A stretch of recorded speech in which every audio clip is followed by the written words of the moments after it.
Hello, friends. The 916th day of the war between Russia and Ukraine continues. Yesterday, Zelensky spoke for the first time about the defense of Pokrovsk, although he had previously used the expression Pokrovsk direction. He said that additional forces would be transferred there. At the same time, the situation in the area for the Ukrainian armed forces is rapidly deteriorating. Russian troops continue to advance. They captured the city of Novorodevka on the front line of their Pokrovsk salient, writes a fighter of the 3rd Assault Brigade Vladislav Datsyk. On the deep state map, the city is almost entirely under Russian control, or in the gray zone. Thus, it took the Russians only a few days to capture a settlement with a pre-war population of 14,000 people. Although similar settlements were previously stormed for months or even years, with the exception of the first weeks of the war, when the Russian army took some cities without a fight at all.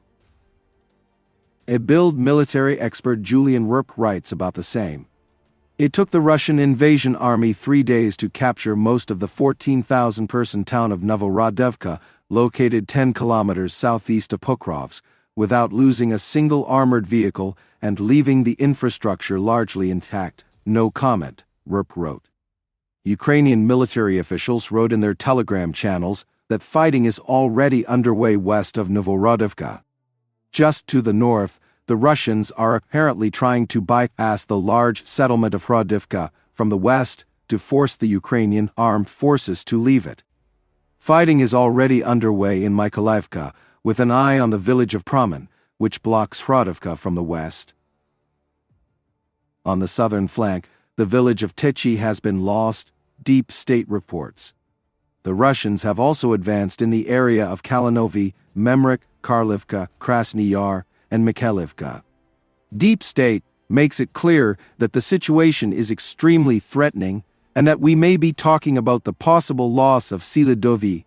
What happened to Novorodevka and what will happen to Silidovi should become the object of attention not only of society but also of the relevant authorities. The experience and lack of punishment for Ocherituny has given rise to a new tragedy which each of us is witnessing. Russian telegram channels have been claiming since yesterday that Kalinovi has been captured, and today there have been reports of the capture of Memrik, which Ukraine has not officially confirmed. At the same time, Adar fighter Bunyatov reports that there is a large concentration of Russians in Memrik and Marinivka, and assaults in the direction of Silidovi will soon begin. At the same time, in order to storm the city, the Russians will probably also need control over Mikhailivka. And if Russia takes Memrik, this will mean the threat of encirclement of Ukrainian units that are holding the line in a strong fortified area near Karlivka. Speaking about the failure of the defense in this area, Bunyatov points out that the Russians are not taking apart the settlements lost near Pokrovsk with artillery and guided aerial bombs. That is, they are advancing, almost without using their main advantages over Ukraine. The fighter believes that the main reasons for the retreat of the Ukrainian armed forces in this area are poor cooperation between units and a lack of people. In the Kursk region, the Ukrainian authorities announced advances. Commander-in-Chief Siersky reported today that he has control over 100 settlements in the Kursk region, while a week ago there were 93. The Commander-in-Chief also said that 594 Russian soldiers were taken prisoner. Meanwhile, the Russian army has built a 4th pontoon crossing over the same river in the Kursk region, according to satellite images. It appeared in the village of Yevhenii, 2 kilometers from the stationary bridge, which was seriously damaged by shelling.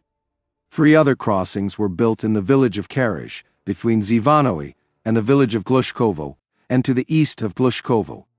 Ukraine struck them. Today, the Ukrainian authorities essentially admitted the failure of the strategy to distract Russian troops from Pokrovsk with the help of the Kursk operation. Commander-in-Chief Siersky said that this was one of the goals of the offensive. Of course, the enemy understands this, so it continues to concentrate its main efforts in the Pokrovsk direction, where its most combat-ready units are concentrated, Kursk added. Therefore, according to the commander-in-chief, Russia transferred reinforcements to the north, not from the east, but from the south, about 30,000 troops. I will note that Western media, citing their military, cite a significantly smaller number of transferred troops from 5 to 10,000. The enemy is trying to remove units from other directions. On the contrary, it is increasing its efforts in the Pokrovsk direction, Kursk said. Zelensky spoke about the same thing at today's press conference. The fact that they are not yet withdrawing troops from Donbass is their strategic direction, because they really want to occupy Donbass, he said. At the same time, the West fears that Russia is now using the same strategy against Ukraine. Moscow may be deliberately in no hurry to push Ukrainian troops out of the Kursk region in order to weaken Ukrainian resistance in other areas of the front. This opinion was expressed by former Deputy Chief of the General Staff of the British Defence Simon Mail in a commentary to Sky News. According to General Simon Mail, the concentration of Ukrainian forces and Western weapons in the Kursk region may distract attention from more priority areas, such as Donbass. This could have unpleasant consequences for the Ukrainians, since they have brought in quite a lot of foreign equipment, and they can just sit there, controlled by the Russians, without having a real impact on what is happening in Donbass, the general said. Friends, to be honest, I have already come across such an assumption before, and there is logic in it. The more territory we occupy, the more resources we need to spend to hold it. Speaking about other goals of the operation in Kursk, Zelensky said today that after the start of the operation of the Ukrainian armed forces in the Kursk region, there have been fewer calls for negotiations with Russia. Returning to the Kursk operation, it helped us a lot. The number of voices on this topic has decreased. Here is another important element of our steps in the Kursk region, Zelensky said. He added that Putin, in his opinion, does not want to resolve the conflict through diplomatic means. Zelensky also said that the fighting in the Kursk region is taking place as part of preparations for the Second Peace Summit, to which Russia will be invited. He added that Ukraine plans to strengthen its position on the eve of the dialogue with Russia. I note that Russia has already stated today through Foreign Minister Lavrov that Moscow will not go to the Second Peace Summit if it follows the same logic as the first summit.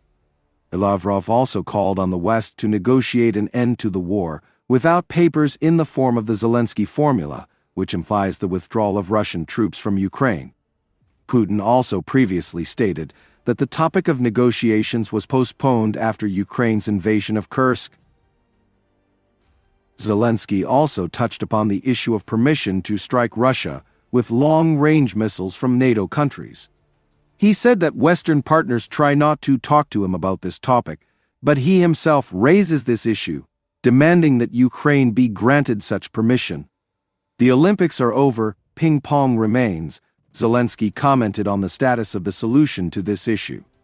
According to Politico, Yermak and Umarov plan to hand over to the Biden administration a list of targets in Russia that Ukraine can hit with long-range weapons if it is given such permission during their visit to the United States.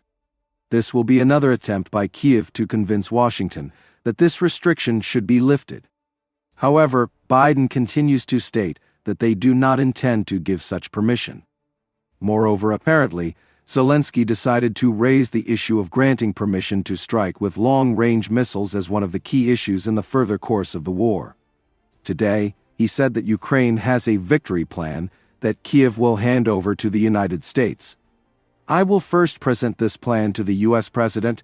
The success of this plan depends on him, whether they will give us what is in the plan or not, whether we will be free to use what is in this plan or not, Zelensky said, adding that he also plans to present it to presidential candidates Kamala Harris and Donald Trump. That is, judging by this quote, Zelensky can tell the American authorities that the success of the victory plan depends on whether the U.S. gives permission to strike Russia with missiles or not. However, it is not very clear if he has a plan B if such permission is not received, or Kyiv will agree to negotiations to stop the war. In this case, using the U.S. refusal to lift restrictions on the use of American weapons against Russia as a pretext. So far, there are no signals from Washington about its readiness to lift the restrictions, especially on the eve of the elections. However, as we can see, the Ukrainian authorities and the war party in the West are actively pressuring the Biden administration on this topic, using as an argument the offensive of the Ukrainian armed forces in the Kursk region, which crossed the Kremlin's red lines and did not receive any special response from Putin. In yesterday's video, I already said that Biden is not sure that there will be a tough response from the Kremlin if Washington agrees to long-range missile strikes on Russia. Moreover, the American president even suspects that Zelensky is trying to drag America into a war with Russia. In any case, the decision, or lack thereof, on long-range missile strikes will be one of the main critical points for the entire course of the war, when it can move to another level of escalation and approach the border of a direct clash between NATO and Russia. Moreover, Russia has its own war party, which has long been calling for either a nuclear strike or an ultimatum to the West with the threat of using nuclear weapons. Official Russian authorities also make it clear that such an option is possible. The West is running into an escalation with Russia. It does not want to avoid it. Russia has a doctrine on the use of nuclear weapons, which is currently being clarified, Lavrov said today. By the way, what I voiced yesterday and hinted at in my video is being confirmed today. This is sad. Friends, this channel exists solely thanks to your support. If you have the opportunity and desire to support the channel, I will be very grateful to you. Thank you very much and see you in the next video.